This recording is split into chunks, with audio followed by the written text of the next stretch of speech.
கல்யாணம் ஆகி சென்னைக்கு வந்தோம். சென்னைக்கு வந்தோடனே அந்த ரிசப்ஷன் ஒண்ணு வைப்பாங்கல்ல, அது 2 வீடு கலந்து பேசி பண்ணணும்.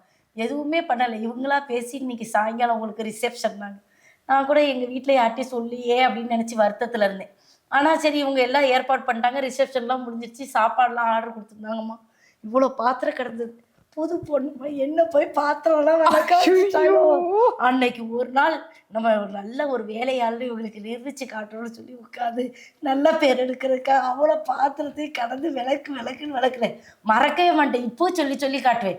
கல்யாணம் ஆகி வந்தா இதைய பாத்திரமா விளக்க போட்டி அப்படின்னு. அதெல்லாம் விலைக்கு குடுத்து இந்த ஆள்கிட்ட நல்ல பேர் வாங்கணுங்கிறதுக்காக வந்து ஒரு அப்பாவி ஜீவன். அப்பாவி ஜீவன் கரெக்ட். இதுல ஒண்ணே ஒண்ணு மட்டும் சொல்லிக்கிறேன். அந்த ஒரே ஒரு நாள் மட்டும்தான் அம்மா தேய்ச்சாங்க. அதுக்கு கடுப்புல இருந்து அந்த பொறுப்பு ஐயா கையில போயிருச்சு. ஆனா கல்யாணம் ஆன பிள்ளைகளுக்கு ஒண்ணே ஒண்ணு சொல்றேம்மா.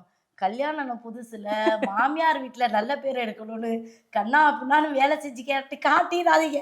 அவ்வளவுதான். ஆமா. அப்புறம் நாங்களா செய்ய சொன்னோம், நீயாதானே இழுத்துப்பட்டு செஞ்ச அப்படிம்பாங்க.